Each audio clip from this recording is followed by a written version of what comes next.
SSB जवान की मौत पर सपा जिलाध्यक्ष देवी प्रसाद चौधरी ने आरोप लगाया कि यादव होने के चलते जवान को जिला प्रशासन ने सम्मान नहीं दिया। जवान की घर आते समय मौत हो गई थी। बिहार के मधुबनी जिले में एक दिन पहले रेलवे ट्रैक जवान का शव मिला था। जवान का पार्थिव शरीर गांव पहुंचने पर गांव में शोक की लहर छा गई।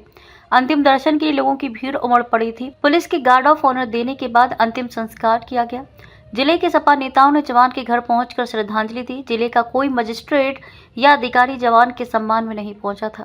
सत्ता का कोई जनप्रतिनिधि भी शोक व्यक्त करने नहीं पहुंचा। एक रिपोर्ट। बिहार के मधुबनी जिले के राजनगर थाना क्षेत्र में एक दिन पहले रेलवे ट्रैक किनारे मिले एसएसबी जवान का पार्थिव शरीर शुक्रवार को गाँव पहुंचा।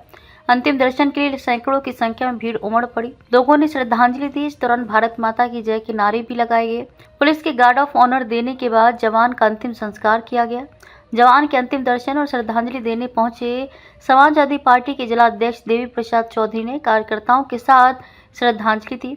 आरोप लगाया कि यादव होने के चलते एसएसबी जवान को जिला प्रशासन को जो सम्मान देना चाहिए वो नहीं दिया गया। कहा कि सत्ता का एक भी एमपी एमएलए प्रमुख पदाधिकारी नहीं पहुंचा। ये सभी सत्ता की मद में चूर हैं। इन्हें शहीदों और स्वतंत्रता सेनानियों से कोई सरोकार नहीं है। मृतक जवान योगेंद्र कुमार यादव मिर्जापुर जिले तिवारीपुर कछवा गांव के रहने वाले थे। वर्तमान में एसएसबी के 18वीं बटालियन राजनगर मुख्यालय मधुबनी में तैनात थे। 20 मार्च को छुट्टी लेकर सुबह घर के लिए निकले थे। दरभंगा जयनगर रेलखंड की राजनगर रेलवे स्टेशन के पास रेल ट्रैक के बगल में शव मिला था। आरपीएफ ने शव को कब्जे में लेकर जयनगर थाने को सौंपा था। जयनगर पुलिस ने आई कार्ड से पहचान कर बटालियन को सूचना दी। बटालियन के जवान शुक्रवार को सेना की गाड़ी से शव लेकर पहुंचे। आर्थिक रूप से तत्काल पत्नी को 1.5 लाख की सहायता दी। पत्नी अनीता ने सहायता लेने से इनकार कर दिया। मिर्जापुर जिले के तिवारीपुर कछवा गांव के रहने वाले योगेंद्र कुमार यादव 2007 में एसएसबी जवान की परीक्षा पास कर 2008 में ज्वाइनिंग की थी। मृतक जवान अपने पीछे पत्नी अनीता यादव के अलावा 14 वर्षीय बेटी वर्षा, 12 वर्षीय बेटे अंकित और 10 वर्षीय बेटा पुनीत को छोड़कर चले गए। पत्नी अनीता ने मांग की कि बच्चों की शिक्षा का खर्च और 2 बच्चों को नौकरी सरकार दे। पत्नी अनीता यादव ने एसएसबी प्रशासन को बड़ा जिम्मेदार ठहराया है। कहा कि पति मानसिक रूप से बीमार थे, इस कारण उन्हें हथियार की जगह डंडे के साथ ड्यूटी कराई जाती थी। कई बार स्वैच्छिक सेवानिवृत्ति की मांग की थी, लेकिन इस पर गौर नहीं किया गया। कब पता चला बेटा कि पिताजी के साथ ऐसी घटनाएं? पता तो सर आज सुबह ही चला है जी। और पता ये कल एक इंसान का फोन हम लोग किए कॉल मम्मी की, तो वो कोई और बंदा उठा रहा है, कह रहा है कि आप कौन है, कहाँ से, पूरा इन्फॉर्मेशन लेने लगा। और हमें क्या पता था कि ये सब होगा। ये वो कैसे बैरक से अपने बाहर निकले, सिक्योरिटी गार्ड नहीं थे, कैमराज नहीं लगे थे। कुछ तो छानबीन करनी चाहिए कि हमारा एक एसएसबी का मेंबर गायब है, कहाँ गया वो। नहीं मतलब वो मेडिकल से चल रहे थे, वो डंडे से ड्यूटी दे रहे थे, तो मतलब कि वो यूजलेस हो गए। हमको तो ये लग रहा है कि गवर्नमेंट ये सोच रही है, लेकिन ऐसा नहीं सोचना चाहिए सर। आज हमारे पास बस हमारे 2 भाई और हम, ये अब कौन है, न दादा है न दादी है न पापा आप रह गए। हमारे परिवार में अब मात्र इतने लोग ही बचे हैं। अब क्या करें हम लोग? परिवार का पूरा संचालन वही करते थे? हाँ, वही इकलौते थे। वो आते थे तो हम लोगों को जो काम बचा रहता था वो होता था। वहाँ से वो जो कहते थे सो यहाँ पे होता था।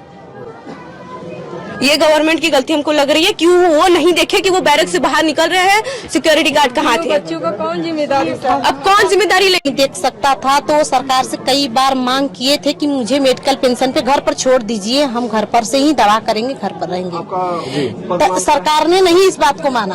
हम आज भी सरकार से यही सवाल करने वाले थे कि हम तो जानते थे कि वो है, चोट लगी है, तो हम ये पूछने वाले थे कि भैया सरकार हमको, हमारे पति को हमारे हवाले कर दीजिए पर मेडिकल पेंशन पे। भाई वो ऐसे खाली हाथ आएंगे तो हम बच्चों को कैसे पालेंगे? ये बात आप खबर दीजिए, फैलाइए। हमको कुछ भी कोई दिक्कत नहीं, पर सरकार का क्या फर्ज, क्या जिम्मेदारी है? जब वो बीमार है, नहीं देख पा रहे तो नहीं देख पा रहे, मतलब उनको घर भेज दीजिए। कोई नहीं देख रहे हैं, बताइए बैरक से घर पर भेज दीजिए ना। हम तो ये कह रहे हैं कि ठीक है, हम तो मानते हैं कि मेरे पति मेरे साथ रहे। हम तो यही सोचकर यही आस लेके जा रहे थे ना कि ठीक है इनको चोट लगा है, अगर इनका पैर भी कट गया होगा सर ना, तो हम उनका सेवा करके हम उनके साथ रहेंगे। पर सरकार की जिम्मेदारी क्या है कि उनके साथ जो हुआ ये सरकार की गलती है। हम ये मानते हैं एसएसबी की गलती है। अगर उनका नहीं देखभाल कर पा रहे थे तो उनको मेरे हवाले करना चाहिए था। सरकार को पैसा देने में कष्ट था। आज चेक हमको क्यों लेके आई? एसएसबी चेक क्यों लेके आई? ये चेक एसएसबी को वो चेक दिखाइए, ये ले जाइए, एसएसबी दान दे रहे हैं, हम दान दे रहे हैं। अपने बच्चों को मजदूरी करके पालेंगे हम। उनको परवरिश कौन क्या करेगी एसएसबी मेरे लिए? मेरा पति ला कर देगी मुझे? चेक दे रहे थे ये हाँ वही चेक रखा है। बताइए चेक लेके आए हैं, हमें यही बात आज हम तो चूक गए। हम पूछ रहे हैं, हम चूक गए सर कि हम आज जा रहे थे यही सवाल करने के लिए कि मेरे पति को मेरे हवाले करिए, आप नहीं देख पाएंगे, चोट लगा है, हम उनको देखेंगे, हमें मेडिकल पेंशन चाहिए। हम यही कहने आज जा रहे थे तो ये हुआ।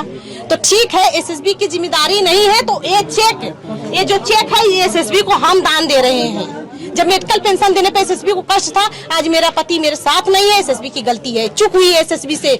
जब नहीं देख पा रहे थे तो मेरे पति को मेरे हवाले करना चाहिए था। कई बार मेडिकल पेंशन का मांग किए थे, क्यों नहीं दिए? लिखित है। लिखित तो हमको इतना तो हमको बताए होते, घर पर अपनी पत्नी को हर बात तो बताते नहीं, मुंह से बताते होंगे ना, कागज से नहीं बताते होंगे।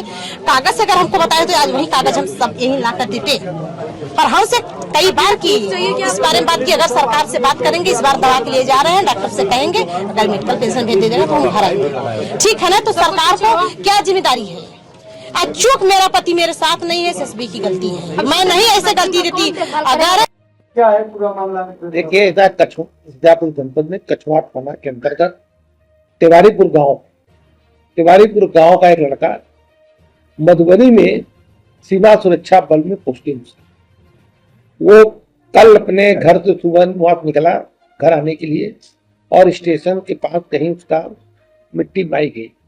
तो वहां के लोगों उसके कंपनी वाले लोग उनको लेकर के मिर्जापुर ले आए। ले आने के बाद हम लोग भी पहुंच गए वहां पे। माननीय शुक्ला जी, हम लोग माननीय प्रवक्ता महोदय मुन्ना जी, बाकी हमारे विधानसभा के अध्यक्ष लोग, बाकी बहुत लोग, हम लोग हमारे पार्टी के बहुत लोग गए। तो हम लोग जब वहां से गए तो वहां जाए गए घाट पर, तो पुलिस वाले तो थे सलामी के लिए, लेकिन कोई मजिस्ट्रेट का वहां पहुंचना बहुत जरूरी था। किसी वहां लोग कह रहे थे मजिस्ट्रेट कोई नहीं आए उनके सम्मान में, तो उनको कोई नए लोगों के पास टाइम रहता तो तहसीलदार को भी मजिस्ट्रेट का पावर मिल गया है, वो लोग भी पहुंच जाते हैं। तो लगता है कि सरकार का कोई प्रतिनिधित्व कर। अब वजह तो कर रहे वो लोग जाने क्यों नहीं दिया गया, या आगे जान के नहीं दिए हूँ, या शहीदों को सम्मान नहीं मिला? सही पुलिस के द्वारा वो मिला गया, लेकिन जिला प्रशासन की तरफ से कोई समझ। क्या भाजपा के लोग वहाँ गए? भाजपा के कोई नेता नहीं गए थे, अपना दल के भी कोई नहीं गए, और अपनी पार्टी के नेताओं को छोड़ कोई नहीं गया। ये सेना थे यह कि जनप्रतिनिधि जो है सब संवेदनशील, ये सब सत्ता के मद में चूर हो चुके हैं। इनसे शहीदों से, स्वतंत्रता सेनानियों से इनसे कोई वास्ता सरोकार नहीं। क्या है पूरा मामला, क्यों बढ़ते हैं अध्यक्ष? नहीं तो हम बता रहे ना कि वो कोई पहुंचा नहीं लोग, और नहीं अरे कोई नेता, MP, MLA, न उनके प्रमुख, कोई भी नहीं पहुंचा वहां का।